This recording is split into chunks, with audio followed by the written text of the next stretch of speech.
A surprise, surprise, ladies and gentlemen. Yet another left-wing politician is having a meltdown because of our new media revolution. So, as you guys know, the lamestream media cannot stop this movement of new media outlets, independent outlets.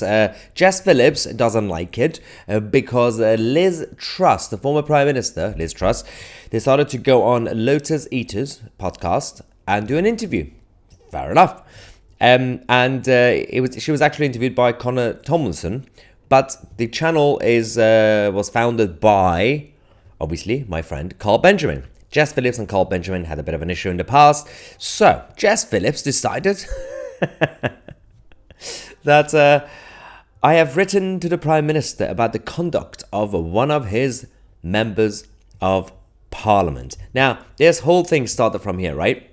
The problem with this is that I'm just going to go read the letter first, and then we're going to do the reaction because we also have a video from Carl Benjamin on this. Jess Phillips said, Dear Prime Minister, today, former Prime Minister Liz Truss, a Conservative candidate in the upcoming general election, will be interviewed on the far-right platform Lotus Eaters, founded by Carl Benjamin, an extreme far-right commentator. Wow. Benjamin has despicable views about violence against women. He doesn't.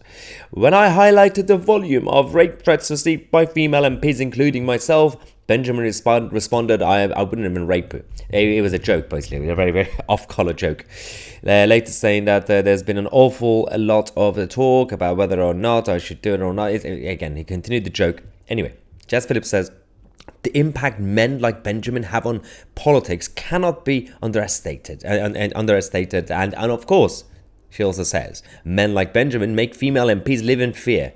Not really. You have a responsibility as leader of your party to uphold high standards among your MPs. And she continues all this nonsense, saying you need, I guess, investigation, all this. But we do have a reaction from Carl on this issue. Let's go. I'll tell you what, it is not fun being at the centre of a media storm. It's actually really unpleasant because when you're just going around your day, just doing the things that you do, and then say, I don't know, a politician decides, they hate you and they're going to create a big deal about you. And the media is sympathetic to the politician. And so they pile on you as well. And that gets literally hundreds of thousands of their brainwashed minions start tweeting at you. It's not fun, right? Now, I'm a big boy. I've been through it enough, as you can see by the grey beard. So it's not the world's biggest deal to me. But I'm just thinking, okay, I've got a sizable platform on Twitter, so that's fine. I understand how the game's played. And I'm a robust person. And even I'm like, this was a stressful day, if nothing else. Imagine what it's like for just a random person to just get monstered by the media, to just be suddenly out of nowhere, going from a tiny number of people who follow them and who know about them to the national news cycle, the story, and have everyone's ill-informed opinions about you, very two-dimensional opinions about you, because of course they only know those evil extracts that the media will post about you. And having that be all these people know, you would think that the people reading would have some sort of sense about this, some kind of discernment where they say, hang on a second, why is it that out of this person's entire life, I'm being shown a very thin slice of them that's obviously designed to make me hate them? I don't know who this person is, but bam, look at this person, you're meant to hate them, says the media. It's a weird thing that we allow to happen in our society, and I think it's actually very cruel. Again, I can deal with it because I've been down this path before and I know how to handle it. But if I didn't have the experience that I had, and I tell you what, the first time this happened to me, I did not have the experience that I have now. And I didn't know what was coming and what I should do in order to handle it, because there's no manual, there's no handbook or anything like that.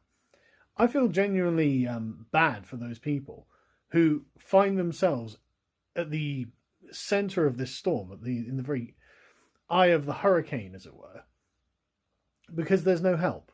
There's no one to help you, and it's very emotionally stressful. And like I said, I say that as someone who knows how to deal with these things. Just a thought on it. Yeah, that's a good point. I remember a couple of years ago, there was a Tory party conference in Birmingham, and there was a young Tory activist, just a young member of the Tory party, as a student, and nobody knew who he was. He posted on Twitter at the time that, it's, we arrived in Birmingham for another conference. Birmingham is an S-hole. It's a terrible place, basically. The whole of the media, the leader of the opposition, the Labour Party, all of them, they started to gang up on him so much. They pressured the Tory party and the leadership and everybody to suspend that kid just for expressing an opinion that he doesn't like Birmingham as a city. Yes. Nobody. It's just a member. He's a teenager. And he expressed an opinion. Some people like Birmingham. Some people don't like Birmingham. But that's what they did. Cancel culture, mob rule mentality. Now, let alone if you are Carl Benjamin or Maya Tousi, then we get it on a daily basis. Well, I mean, we get more like death threats, which is quite fun. But it's on a whole new level. But people like Jess Phillips are pretending to be the victims here. It's fascinating. They are the elite because they are in the position of power. They are more powerful than all of us because of what they do and where they are. But it's okay because together we are more powerful as a unit.